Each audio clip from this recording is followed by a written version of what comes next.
Parce que c'est une question fondamentale qu'en tant qu'adulte, même déjà, il y a des enfants même déjà qui à l'âge de 13 ans, tu leur demandes qu'est-ce que tu veux être. Ils te disent que je veux être médecin. Parce que c'est ça que la société leur a appris.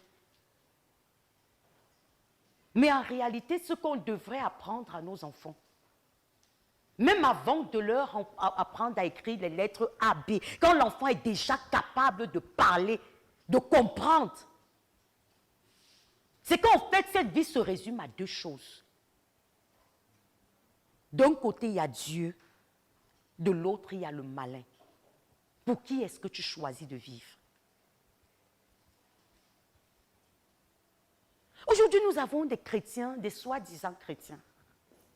Parce que je parle chrétien dans le sens de comment est-ce qu'on... Chrétien ici chez nous, c'est pas chrétien dans le sens de la Bible, c'est chrétien, ça veut dire tu côtoies une église chrétienne. C'est ça qu'on appelle généralement chrétien dans notre milieu.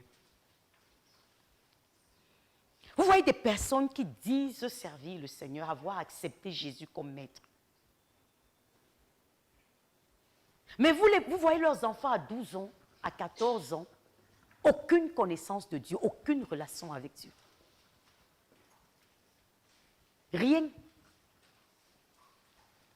On va surtout apprendre à l'enfant. Quand l'enfant rentre des classes et que peut-être il y a une sous-moyenne dans son cahier, on va le taper jusqu'à... Mais le fait de le réveiller peut-être 30 minutes avant son heure de réveil normal pour dire « asseyons-nous autour de la parole de Dieu afin que tu connaisses celui qui t'a créé et celui qui seul peut donner un sens à ta vie. » Non. Ce n'est pas intéressant. Ce n'est pas intéressant. Quand tu vois une telle attitude, tu te demandes si la personne effectivement est même chrétienne. Ou alors si elle a compris elle-même le vrai sens du christianisme. Quel est le fondement sur lequel tu mets la vie de tes enfants pour ceux qui en ont? La Bible dit que quand les fondements sont renversés, quand tu permets à ton enfant de grandir sans aucune connaissance du Dieu que toi tu dis servir, cet enfant bâtit sa vie sur quoi?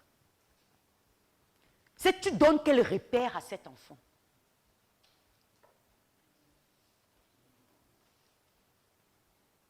Parce que j'ai du mal à comprendre. La Bible dit que si vous qui êtes si méchants, savez donner de bonnes choses à vos enfants, à plus forte raison, moi.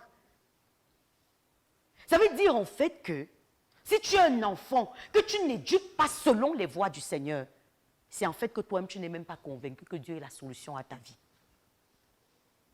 C'est aussi simple que ça, non? Parce que la vérité, c'est que tout ce qu'on a de meilleur, on veut donner ça à nos enfants. C'est pas vrai? Tout ce qu'on a comme bonne possibilité, on veut surtout donner ça à nos enfants. Alors si dans tout ce que tu te bats au quotidien pour donner à tes enfants, tu ne mets pas Christ au centre de leur vie, ça veut dire que toi-même, tu n'es même pas convaincu que ce Christ-là sert à quelque chose.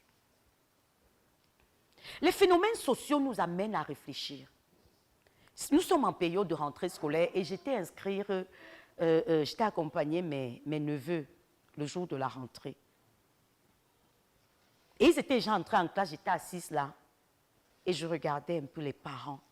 Je voyais les parents bagarrer au portail parce qu'on a dit que les enfants comme c'est l'école anglophone là, ou bien Nursery One, ou bien Class One, les parents n'entrent pas avec les enfants dans le portail. Donc quand ils arrivaient au portail, on demandait aux parents de faire entrer l'enfant à l'école et de rentrer quoi. Mais c'était une bagarre. Parce que le parent voulait se rassurer que mon enfant est bien assis en classe, il est bien arrivé en classe. Donc les parents ne faisaient pas confiance aux maîtresses ou aux maîtres. Chacun voulait se rassurer que mon enfant a la meilleure. J'ai vu comment l'homme se bat pour ce qui l'intéresse. Vous comprenez ça? Vous croyez qu'on peut tromper Dieu? La Bible dit qu'on ne se moque pas de Dieu. Il faut qu'on réfléchisse. Proverbe 16:20 dit que celui qui réfléchit aux choses trouve le bonheur. On ne se moque pas de Dieu. Dieu connaît quel est le véritable état de nos cœurs. La Bible dit que l'homme regarde aux apparences, mais Dieu regarde au cœur. Pendant que je me tiens ici pour parler, ce n'est surtout pas à ce que je dis. Ce n'est plus pas ça qui intéresse vraiment Dieu, mais c'est l'état de mon cœur. Dieu connaît mes vraies motivations pendant que je suis ici. Parce que si on était conscient de ces choses, ça nous aiderait à nous corriger un peu. Parce que souvent, on a l'impression qu'on peut tromper Dieu. Dieu connaît tes vraies motivations. Donc, je vous disais que je voyais comment les parents, parce qu'ils sont, la société nous a appris que réussir pour un enfant, c'est avoir de bons diplômes, c'est avoir un bon travail. Voilà ce qu'on croit, c'est ça la réussite. C'est être capable de combler ses besoins matériels. Peu importe dans la tête, ils soient déséquilibrés, ils soient frustrés, ils soient ceci, non. Le parent croit que la meilleure chose que je peux faire pour mon enfant, c'est l'envoyer à l'école. Ne me mécomprenez pas. Si je n'étais pas allé à l'école, certainement, je ne serais pas devant vous pour vous parler cet après-midi. C'est ça, non? Je ne veux pas dire qu'il y a quelque chose de mauvais à aller à l'école. Ne me mécomprenez pas. Mais à partir du moment où tu fais du moyen un but, il y a un problème. Je ne sais pas si vous comprenez ce que je veux dire. Tout ce que Dieu nous donne, comme bien, sagesse, intelligence, argent, et tout, santé et tout, c'est un moyen pour accomplir le but pour lequel il nous a créés. Mais à partir du moment où le moyen devient ta focalisation, où ça devient le but de ta vie, il y a problème. On se comprend, hein?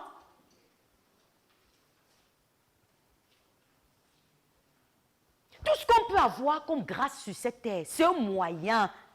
Ce n'est pas une fin.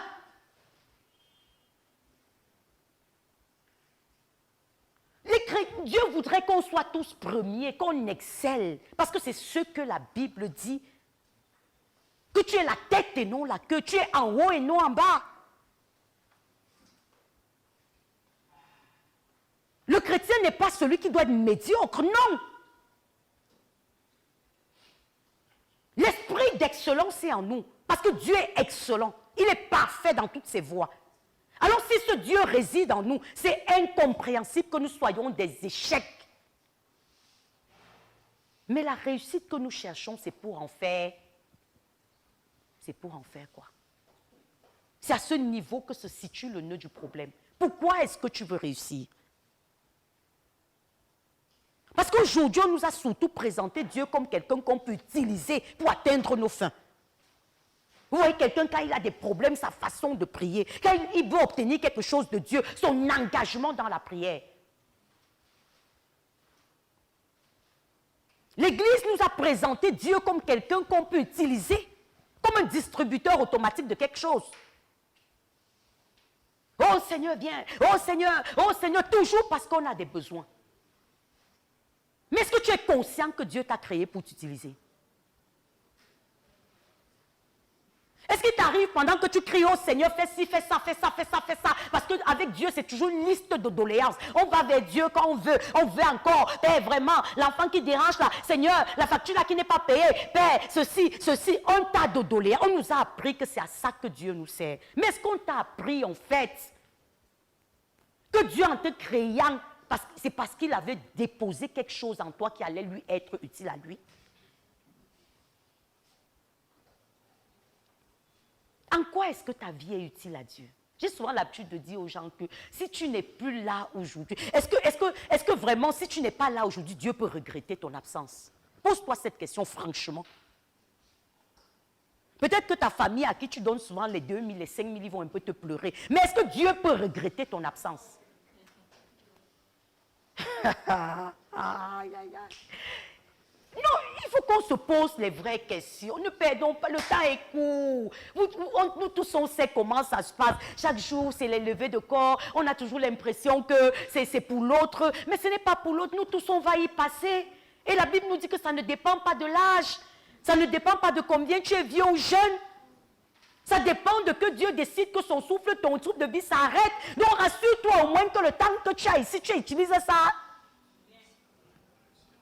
Tu utilises ça bien. Je dis toujours aux gens que si au moins la mort, c'était la fin de tout, peut-être ce serait même encore bien pour beaucoup de gens. Mais le pire dans cette histoire, c'est que la mort, c'est le début de la vraie vie. C'est pour ça que nous devons réfléchir. Parce que souvent, les gens se comportent comme si le fait de mourir, ça veut dire qu'on dit, il a combattu le bon combat, il a achevé la course, désormais la couronne de justice. Qui va te donner la couronne là?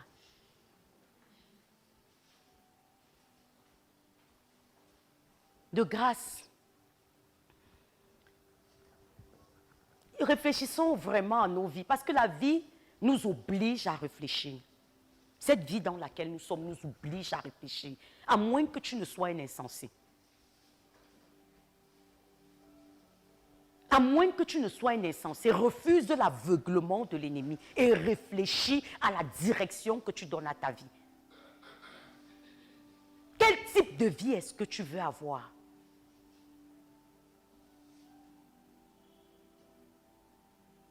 Nous devons y réfléchir très sérieusement. C'est pour ça que je disais au départ, la plus grave erreur que tu pourrais faire cet après-midi, c'est de partir d'ici tel que tu es venu. Non. Tu ne peux pas te permettre de partir d'ici tel que tu es venu.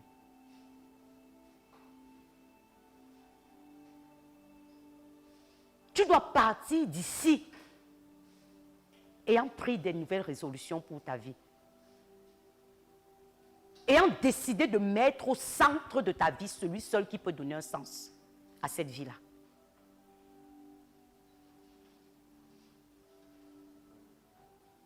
Quand les fondements sont renversés, il n'y a rien à faire.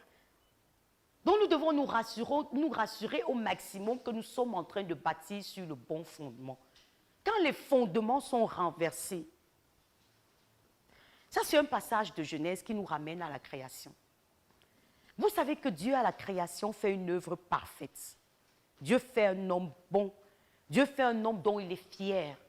La Bible nous dit que les 6 premiers jours de la création, le Seigneur qualifiait son œuvre de bon, bon, bon, bon. Mais le 6e jour, les 5 premiers jours, chaque soir, Dieu faisait une évaluation du travail qu'il avait fait. Et il disait, ce fut bon. Il disait, ce fut bon. Mais la Bible nous dit que le 6e jour, lorsqu'il a créé l'homme que tu es et que je suis, Dieu en était tellement fier qu'il a dit, c'est très bon.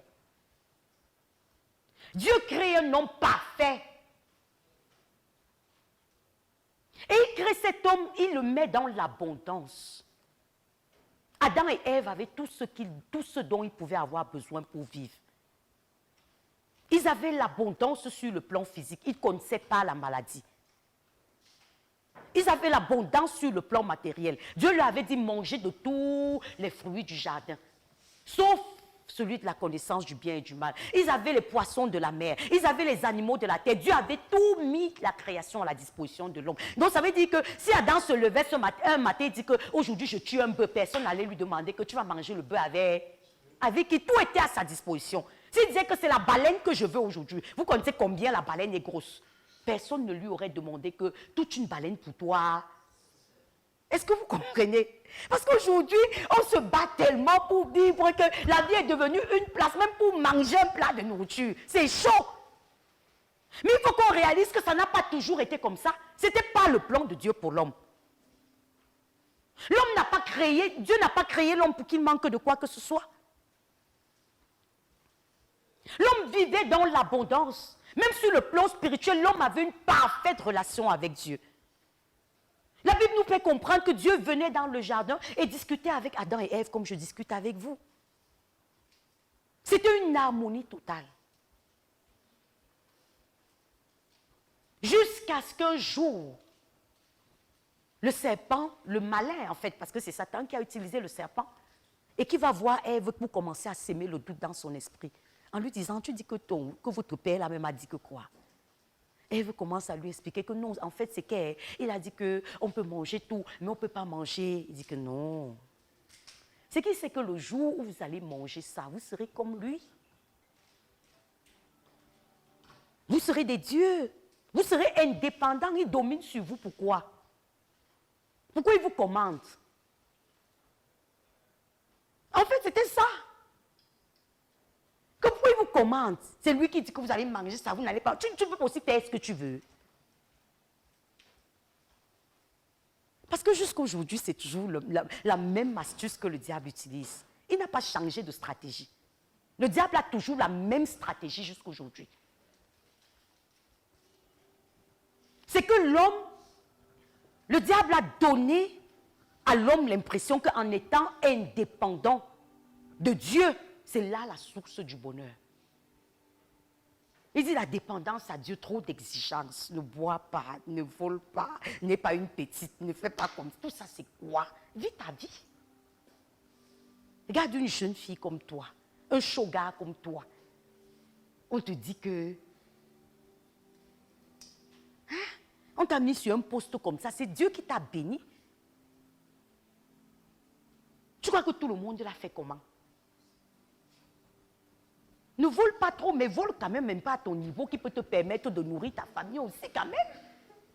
On peut te mettre dans une position comme ça, tu es bête. Fais quand même aussi. C'est jusqu'aujourd'hui, les stratégies du diable sont les mêmes. Il n'a pas changé.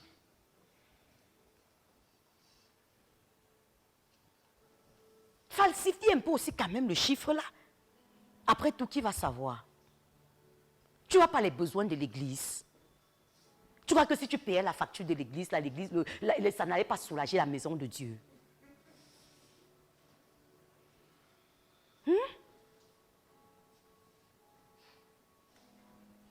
Et c'est comme ça. Elle a obéi et elle allait dire à son mari. La Bible, j'ai mis cette phrase parce qu'elle dit que la femme vit que l'arbre était bon à manger et agréable à la vue. C'est toujours ça. La Bible appelle Satan un ange de lumière. Les propositions de Satan sont toujours attractives. C'est bon. Ça paraît toujours bien. Ta femme est déjà vieille, ses seins sont même déjà tombés. Regarde la petite là. Tu peux pas aussi aller un peu. Est-ce que ça cale sur toi? Hein? C'est toujours, les propositions du malin sont toujours très agréables. Ça semble beau. Juste une fois. Tu vois pas le gars là. Après tout, il parle aussi quand même un peu de Dieu. Hein, qui te dit que c'est un païen? Est-ce qu'il t'a un jour refusé d'aller à l'église? Il parle aussi de Dieu quand même. Et automatiquement, tu dis que... Elle a vu que c'était précieux pour ouvrir l'intelligence. Et elle a dit, mangeons. Il s'est dit que c'est lui seul qui va parler, nous on va écouter. Nous, on va aussi parler, il va écouter. Vous comprenez un peu ça? Et c'est comme ça qu'ils ont mangé. Et la grosse déception, c'est qu'ils se sont rendus compte que le paradis, l'harmonie, les anges dans lesquels ils avaient été, c'est parti. C'est la même chose aujourd'hui avec nous. Auprès de Dieu, c'est la sécurité. Mais nous sommes dans un monde où Satan a été précipité, comme on va le voir tout à l'heure. Et il utilise encore la ruse. Il utilise la séduction du monde pour attirer les uns et les autres chaque jour. Dès qu'ils ont mangé, le paradis s'est transformé en enfer. Sa femme avec laquelle il était toujours barré, collé, il a dit que la fille là que tu as, c'est elle qui m'a fini comme ça. Les querelles sont entrées, la zizanie est entrée, la malhonnêteté est entrée. Ils sont sortis du jardin, Caïn a tué Abel, les haines, les guerres et tout ce que vous pouvez imaginer se sont installés. Il en est de même pour nous. Il faut que nous comprenions que chaque fois que nous allons à l'encontre des voies de Dieu, voilà le fondement que nous posons pour nos vies. Chaque fois que nous allons à l'encontre des voies de Dieu, nous posons un fondement destructeur dans nos vies. Nous posons un fondement d'échec. Il faut que nous en soyons conscients, malgré l'attraction des propositions de l'ennemi. Elle dit, elle a vu que c'était agréable à la vue. C'était bon pour ouvrir l'intelligence. Mais la Bible nous dit dans Isaïe 55 que la sagesse de Dieu est au-dessus de notre sagesse. Écoutez, on doit faire confiance à Dieu. Parce que la Bible appelle le Père du lendemain. Dieu connaît ce lendemain que toi, tu ne connais pas. Ça veut dire que même quand tu as l'impression qu'une voie semble agréable, comme Ève a vu cette pomme et ça semblait agréable, et que Dieu a dit ne touche pas, ne touche surtout pas. Parce que ça va sembler te produire un résultat immédiat. Mais en fin de compte, qu'est-ce que tu vas avoir de là? Les voies du malin produisent des résultats rapides et faciles. C'est le fast-food. Comment est-ce qu'à ton âge, tu n'es pas encore marié? Comment tu n'as pas encore ta part d'enfant? Tu vas mourir, on va mettre le caillou dans ta main. Vous savez qu'il y a des régions du pays ici où on dit que quand tu meurs sans enfant, on met le caillou dans ta main. Le diable te dit qu'on va mettre le caillou dans ta main.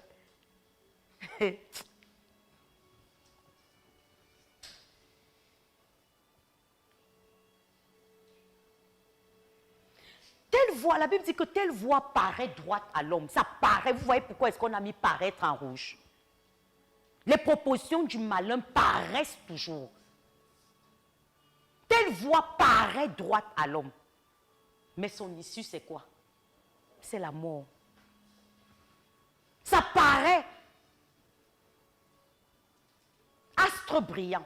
On va voir ça tout à l'heure, les qualificatifs de Satan. Parce que la vérité, c'est que le malin sait très bien que s'il vient sous son vrai jour, avec ses cornes, s'il vient te montrer que, effectivement, fais comme ça, comment? S'il vient, par exemple, te dire que tue ton enfant pour avoir beaucoup d'argent. Vous voyez, non? C'est clair qu'il y a très peu de gens. C'est vrai qu'il y a des gens qui ont le cœur qui peuvent accepter ça. C'est pour ça que les sectes viennent toujours par la ruse. Vous voyez que la plupart du temps, c'est un piège dans lequel on prend certaines personnes. Ils ne se rendent même pas compte. On dit seulement que, ouais, Marco, on a une cotisation ici qu'on fait aussi entre amis. Ça m'a aidé à payer mon loyer, ça m'a aidé à mettre la toiture de ma maison et tout et tout. Tu dis que, on dit que ça sort combien? Tu dis que hey, tous les 3 mois, ça sort même 500 000. Tu dis que donc, ça veut dire qu'après 1 an, là, je peux aussi mettre la toiture de ma maison. Tu entres dans la cotisation. C'est après, quand tu pas donné ton argent de cotisation, on dit que ce n'est pas ça qu'on veut, que tu commences à dire que vous voulez seulement quoi. Vous voulez seulement quoi? Vous allez voir que toutes les voies du malin viennent sous forme de ruse. Le malin ne vient jamais à visage découvert. Il te donne toujours l'impression que ce n'est pas trop grave. C'est pas trop grave. C'est après tout quand même. Tout le monde fait aussi comme ça pour s'en sortir. C'est pas trop grave. Tu vois tel là, n'est-ce pas? Il s'est en sorti aussi. Vous comprenez un peu ça, non? Il vient toujours de façon détournée.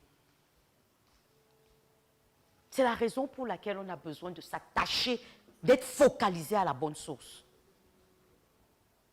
Telle voie paraît droite. N'accepte pas des voies sans réfléchir. Parce que ça paraît bien de prime abord. Mais en fin de compte, le résultat final n'est pas aussi bien que ça. Il faut que tu réfléchisses profondément à tes choix avant de les faire. Ne fais pas des choix parce que les gens autour de toi le font. Non. Ne fais pas des choix parce que les gens autour de toi le font. Regardez ce que 2 Timothée 2, 19 dit. Néanmoins, le solide fondement de Dieu reste debout. Qu'est-ce que ce passage essaye de dire en fait? Qu'est-ce que Dieu dit dans ce passage? C'est que peu importe combien le monde sera compromis, les principes et les valeurs de Dieu ne vont jamais être compromises. Vous comprenez ça? Le solide fondement de Dieu reste debout. Si vous voulez que la terre tombe tout, aujourd'hui on dit liberté de gérer son corps, on dit droit de l'homme, on cherche, on habille, la langue habille le péché. On habille le péché. Les choses qui étaient scandaleuses, il y a peut-être 20 ans, que par exemple, un parent dise à son enfant de 19 ans que toi tu es là comme ça, tu n'apportes pas encore, tu n'apportes pas encore la ration ici à la maison. Hein? Toi-même, ton vrai problème ici, c'est quoi? Aujourd'hui, on dit ça, oh, que tu crois que moi, je mange quoi ici quand je suis comme ça? Un enfant que tu as envoyé à l'école. Tu as le courage de lui demander ce que tu manges. Aujourd'hui, les homosexuels ont le vent en poupe. Ils ont des droits. La société leur a donné des droits. Vous pouvez ne tenter surtout pas dans un milieu comme le nôtre d'agresser un homosexuel, mais vous allez faire la prison. Tellement ils sont soutenus et assis.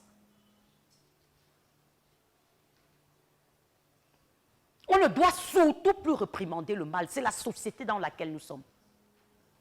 On a appelé le mal bien. Et tout le monde doit accepter ça comme ça.